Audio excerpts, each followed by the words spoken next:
Hi guys, this is Luca. You want to introduce yourself? Hello, my name is Luca Savino. I'm 17 years old. I'm a senior in high school.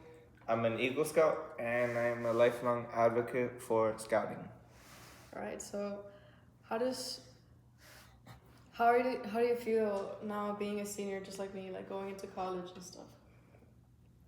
I feel like it's an environment that you don't come fully prepared for, and there's a lot of roadblocks and hurdles that you need to come across. And while most of the things that you look at beforehand and most of the things that you remember afterward are the most fun events, there's also many things that go on during the year that you also don't take into account and you have to come across. Yeah. No, I feel the same way. Like, I feel, and do you feel like your activities like scouting and work have helped you get through what you feel right now? They have, although I do feel that there is a need to set your priorities straight, my priorities straight, and prioritize your effort into school, academics, your applications, and look into your future before you can put any effort into any hobbies that you have, like scouting for me. But do you feel like it would be any different for you if you didn't have those hobbies or activities? Like, do you think they are beneficial for you? I do think they are beneficial because they help me take my mind off any weighty subjects, anything that I'm working on, anything that I'm going through, especially if it's something very difficult, very heavy. It does help me, and it also helps me just pass time when I'm not focused on those things. And you said that you're an advocate for scouting. How did you find that passion? And how did you keep yourself motivated in order to reach your eagle rank?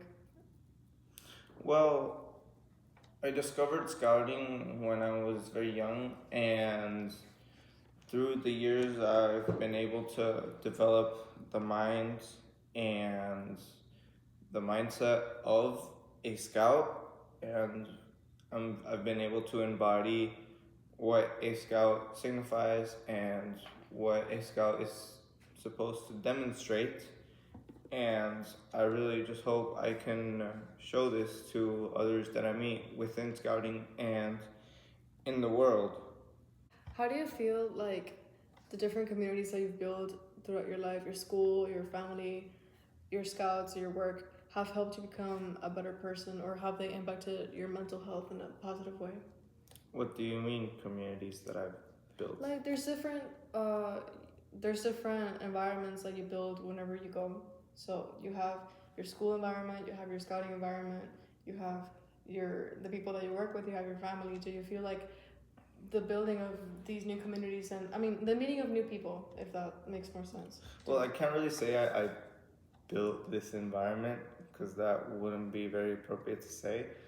But I do think that being able to enter into these environments, get accepted into these communities, has shown me a lot of different opinions and views on different subjects, be it within scouting, be it within a subject in school, and maybe just within something else. And I've been able to broaden my view, taking new perspectives into account, try new ideas, and I've been able to learn how to do several things, and within that, I've also been able to demonstrate many things that I bring to the table from my side. Yeah. And do you feel like through scouting, you have mentioned that you have made an impact on a bunch of people. You recruited me into scouts. You had had a bunch of impact on many scouts that were coming in as well. How did that impact make you feel? Well, I feel that this impact that I've made, I haven't made it alone because I can't say that I am the only person within scouting that you've met, the only person that has taught you anything. So while it does feel excellent that I was able to introduce you and so many other people into scouting, or maybe just help them learn something else about scouting, I do feel that some credit is due to the others because within the community, as you're saying, of scouting that I've introduced these individuals to, I've only introduced them, but I've also enabled them to go into it and look for their own lessons and take something out of it for themselves. And do you see yourself reflected in these people that you've introduced? Do you feel like them being introduced or like me being introduced into scouting, you have seen us and them grow in the way that you wanted us to in order, like when you recruited us? I have, and it's very impressive to see this because not only do I see the effect that I've made, I've also seen the effects that others have made within scouting, and I've been able to watch you and these other individuals prove what they've learned, maybe even teach someone else that's new, and carry on the beauty of what is the legacy of scouting. And how have these communities that you've introduced yourself to, whether it's scouting or whether it's work or school or whatever it is, how have they helped you manage situations that have been complicated for you? Well, a skill that I've learned mainly through scouting and has helped me everywhere is leadership. And when someone talks about leadership, they just think about, oh, being the captain of the project, being the head of this thing and that thing. But there's actually much more to leadership than what meets the eye. There's also different types of leaderships, and I've learned to exemplify and put into practice what can be called the best kind of leadership, which is servant leadership. In servant leadership is where you lead by example, and not only do you help get things done, you also help, like I've said, you help others be able to put that into practice and through their own work and their own leadership also get more done without you directly having to intervene. It's exactly what I've seen when I've introduced individuals into scouting. So I've led them in, but then they also have discovered their own side and been able to show others on their own. What are some ways in which the communities that you have built through work, scouting, and family helped you through tough situations in your life? Well, I think that the lessons I've learned within scouting and within any other hobbies and extracurriculars, and even just in school, that I've learned have helped me through tough situations, through the skills in leadership that I've learned. Leading tasks isn't always going to be the most easy. So, a skill that I've learned that has helped me a lot is tasking and delegating, where you can have others within your group and your proximity help you accomplish your goals and your vision without you directly having to do work. Difference being that tasking is when you tell someone what they need to do to help you and you tell them in which way they can do it. And delegating is when you already have more trust and you already have more knowledge in the subject, the other person has more knowledge in the subject, and you can simply say what you need to get done without having to explain as much. And I feel that being able to tell the difference between these two ways of communication helps you express your thoughts, and in that way helps you help others and helps others help you to have what you need. So we were friends for a while. So I know you've switched schools. You are not only in my scouting troop, but you're also in the Sea Scout troop, and you have a job and things like that. How do you feel like meeting all of these people and having all of these interactions has impacted you, whether good or bad? Well, something I've learned over time is that you can't immediately put trust into every single individual that you know. And while you should definitely and always show respect and consideration for others, you don't always want to be the one that immediately puts the foot forward and starts talking, starts bringing out ideas, starts communicating different ideas and other topics, when really not everyone is going to be the best and the most beneficial person for you. And while I hate to say that, it is true, and sometimes you really need to look at what other people really mean and what they mean for you, and that in that way you can manage your interactions with them. Because like I said, number one, it's always the most important to show respect and communicate clearly and express your ideas properly.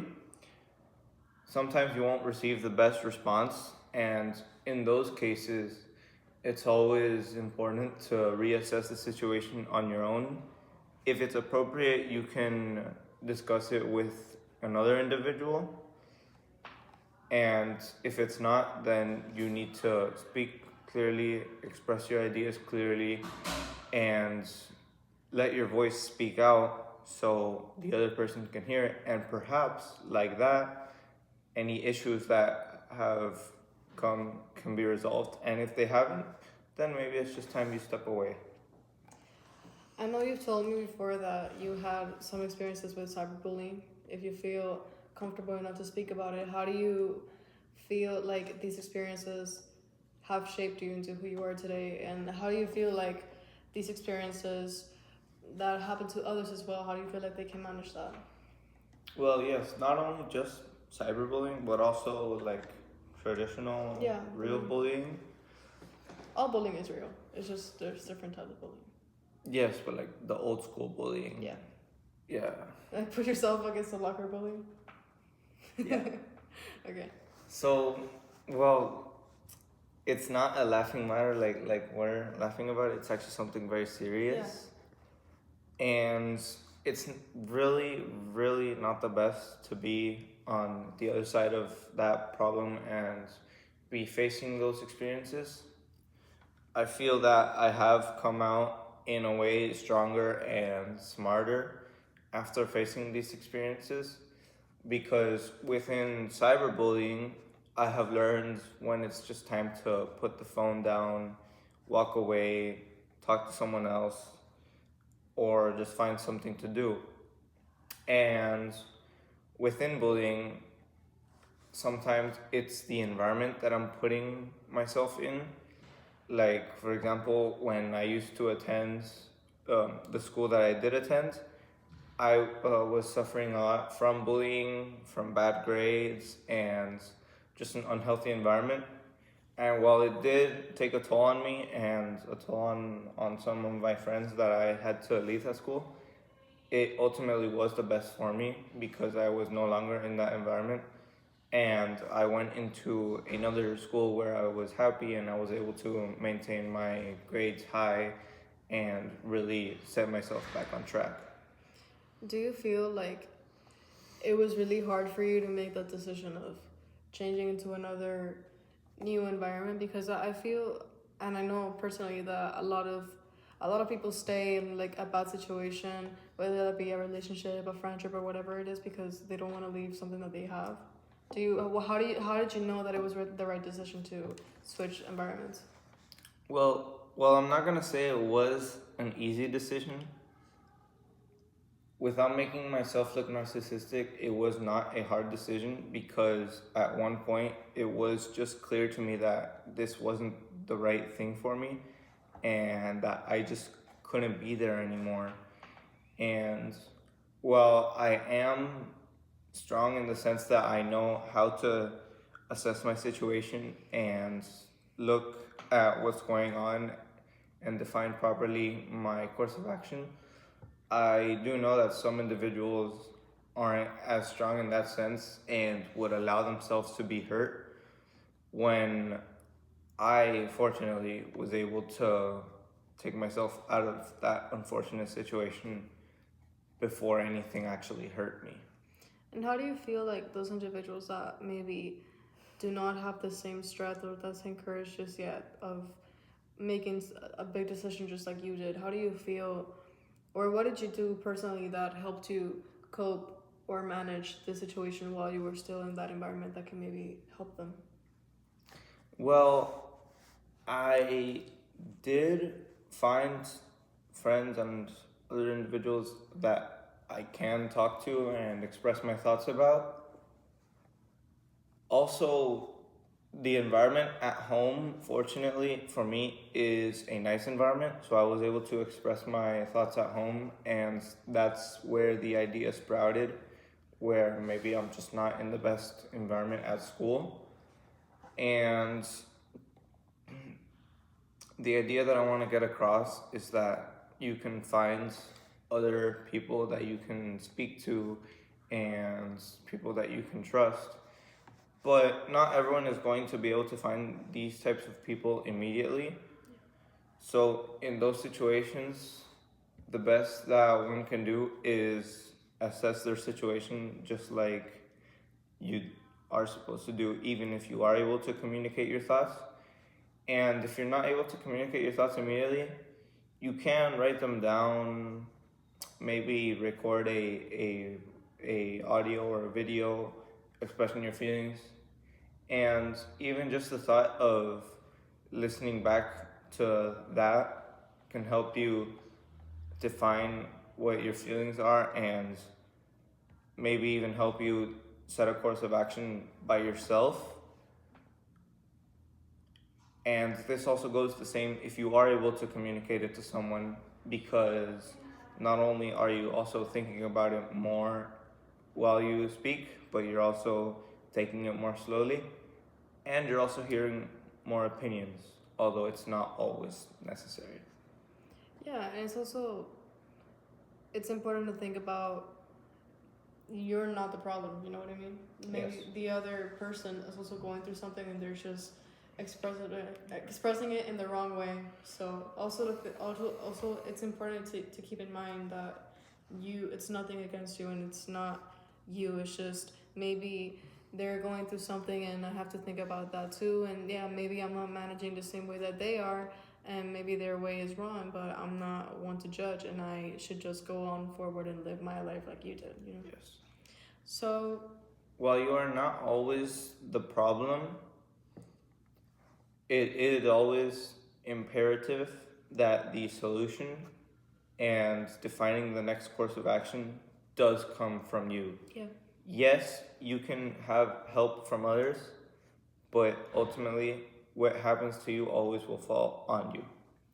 And did you ever feel like giving up, or like maybe did you ever feel like I don't know what to do, and what helped you keep going and to be in a better situation like you are now? Yes, I did feel like that. Fortunately, I never felt anything super intense. I did feel emotions and was put into situations that had me crying or had me socially isolated.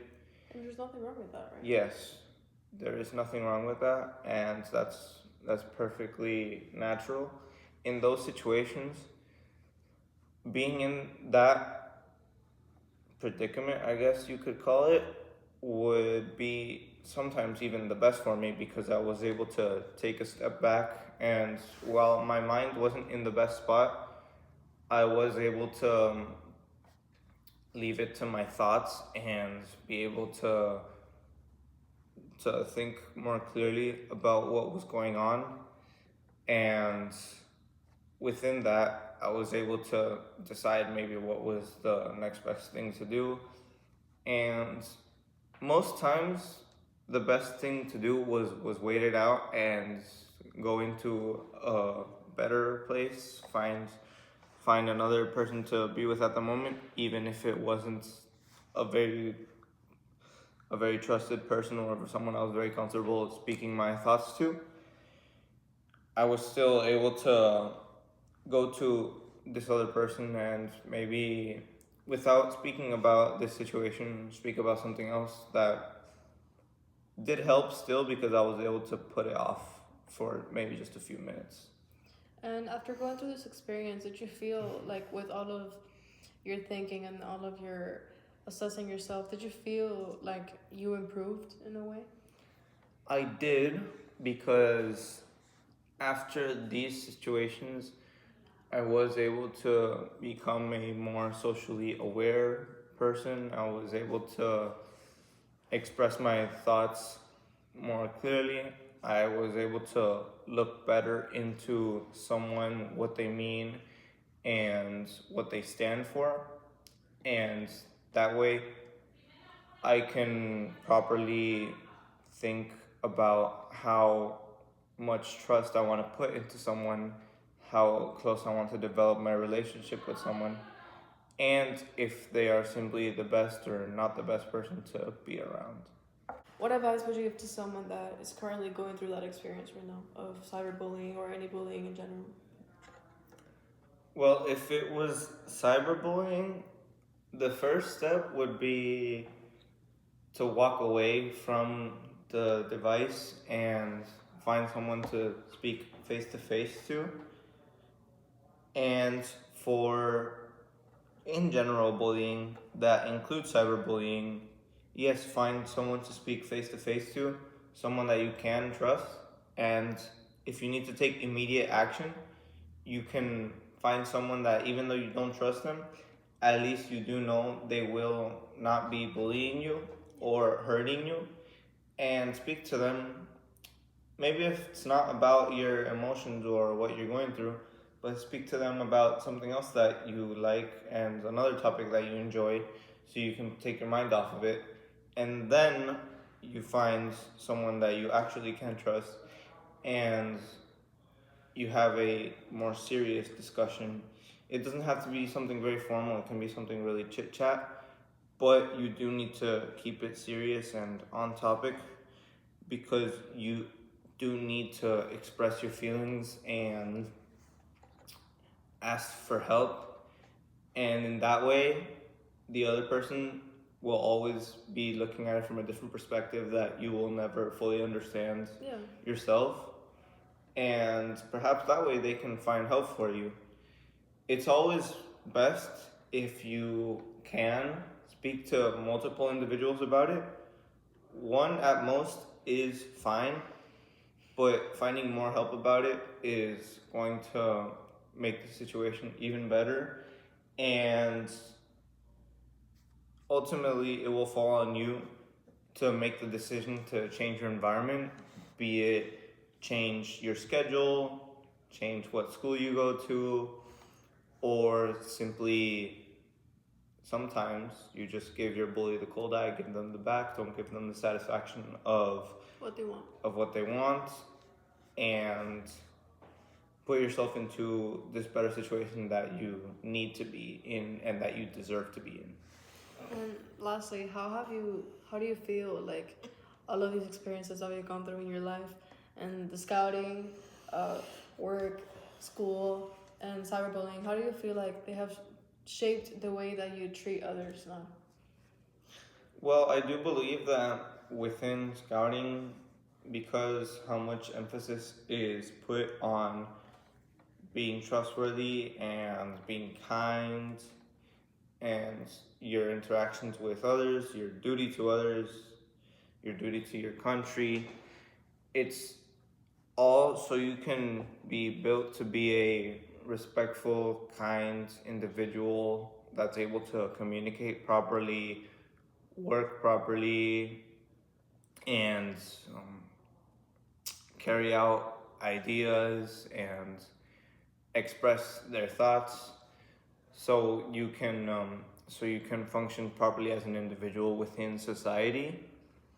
But I also do believe that there's a lot of character building that isn't put into those words that I just stated, in the way that I've learned it through my harrowing experiences with bullying, where you also need to be able to recognize what individuals are best and are not the best for you.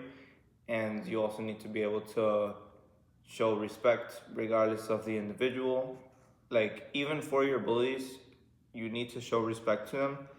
And while you don't need to be putting yourself into situations where you always are with them, talking to them, because that's what you want to get away from, of course, you never want to be disrespectful, because in a way that would be asking for a worse situation. So while respect is number one, you also do need to be able to know who you want to be with, what you want to do, and what you want to do with these individuals.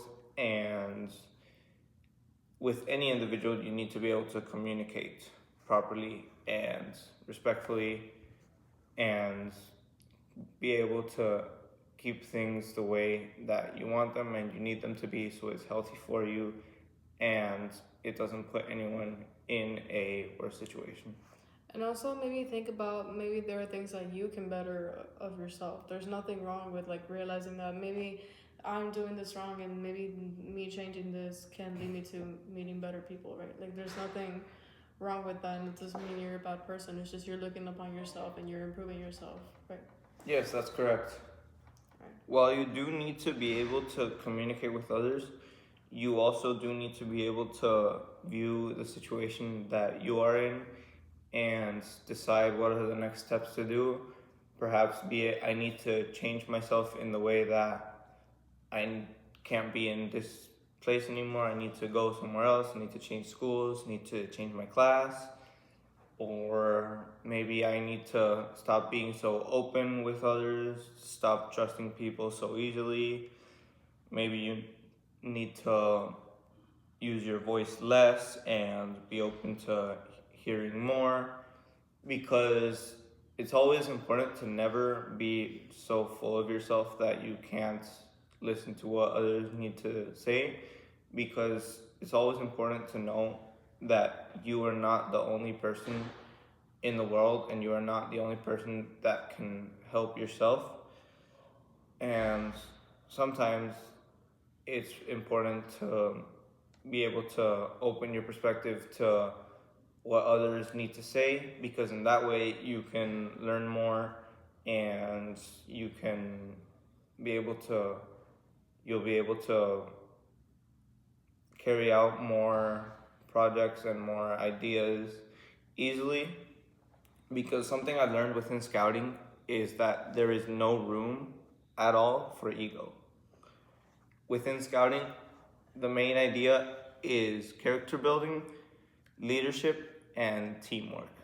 There is no room for ego, in the sense that you can't be the one that gets put into charge and you believe that everything you say goes, you are the only person that's correct, and you know what's best and you call the shots. And unfortunately, there are some individuals in scouting that haven't opened their eyes, haven't smelled the coffee, and don't see this. And some situations for some youth within scouting, and actually be it within other organizations or other groups that aren't within scouting, aren't very pleasant, because they really feel limited and don't feel that they can get what they want out of it, express their feelings, and actually put in any effort, because they're not being allowed to. This doesn't go for scouting. It can be within any situation, be it your class or any other hobby that you're in. Thank you for being here. I hope you felt happy about expressing what you think about, and yeah, thank you.